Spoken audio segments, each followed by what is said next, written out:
Hey, what's up guys, it's Jesse over at Laurel Plumbing. Today we're going to be replacing a vacuum breaker. What a vacuum breaker does is it protects the fresh water supply from contaminants going back into it. Went ahead and got one that can get tested at a different time or every year like they're supposed to be.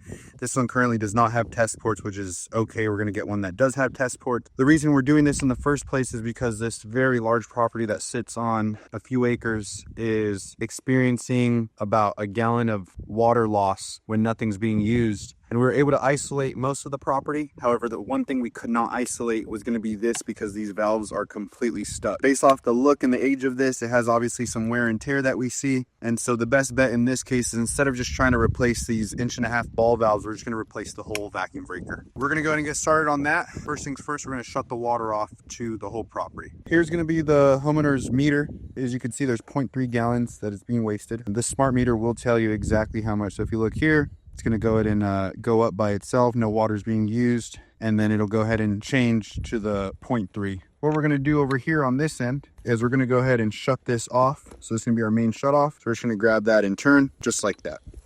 So we have the water off to the property. The first thing we're going to do is we're going to look for any unions. So I already see one right here. So what we're going to do is we're going to start here, and then we're going to pretty much undo everything until we undo all this stuff. So there's going to be most likely tons of water coming out of this thing.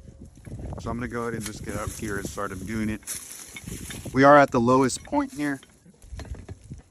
It is to be expected. And I did open a hose bib already. Oh, we're dry actually. Awesome. Get that one.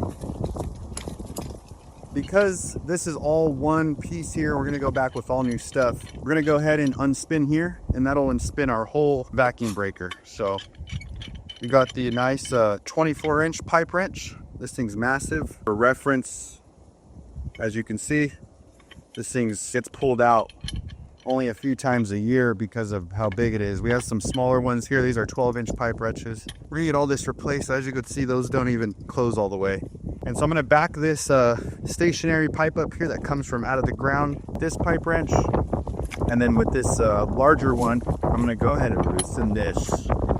So they go ahead and just go here, see what we can do. Oh, so that's gonna spin that whole thing. So let's go ahead and try to get a better bite here. Or maybe go this. So this one didn't bite as well.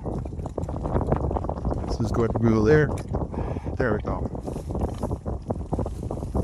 There we go. Wow. Awesome. So as you can see, we got it going. So we're simply going to undo this, and then we'll get back to this when we have this off. So this on, you get a better fight of here, but man, that one's on there good too. And that one's plastic, so I have to be very careful. Ooh.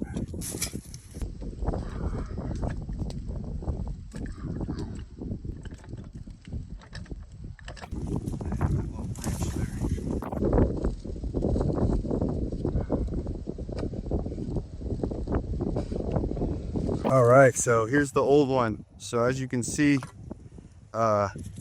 these valves don't work all the way. They're ball valves. This one was especially frozen. I was able to kind of get it knocked loose a little bit. We couldn't isolate the property from this area, hence why we're doing a replacement on this. So that's the only point of this, was to replace the shutoffs, but because we couldn't do that, we went the whole replacement. And I mean, you can see the pipe. If you look close up in here, you can kind of see what happens to this pipe over time. That's a galvanized pipe there, and it is used, unfortunately, but we're gonna go back with some brass here. All right, so I got some tape and dope on here. We're gonna get the new one on. It's the same exact model, however, I know that that one was pretty old, so the specs are a little bit different. So we're just gonna go ahead and spin this on. So I'm gonna get it on pretty much hand tight, and then I'll get my pipe wrenches out at this point to go ahead and get that tightened. So once again, I'm gonna go ahead and have this smaller one back me up on this pipe here, just like so. And then I'm gonna have my larger one come and get me there.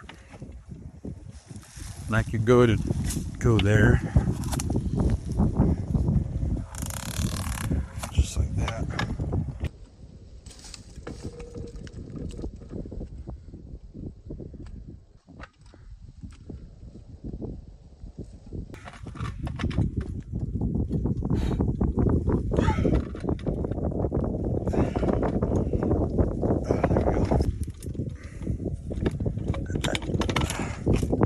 forgot to close this. It's on the way. I'll back that back up again. Tighten here.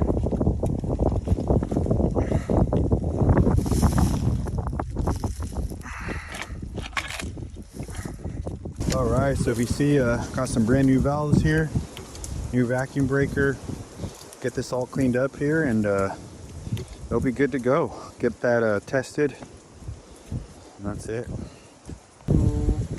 Hey, what's up, guys? So we just finished up here. So these are going to be test ports for when this thing should technically be tested yearly. Here's the shut-off valves that were not working. It's not really recommended to use these to shut off and isolate leaks, but why not have two over one? You can see we got all new brass piping here and here. This is all one piece of the kit, and we just tied back onto the risers and we got it. So that's it. We'll get it re-insulated, get it wrapped up with some 10 mil,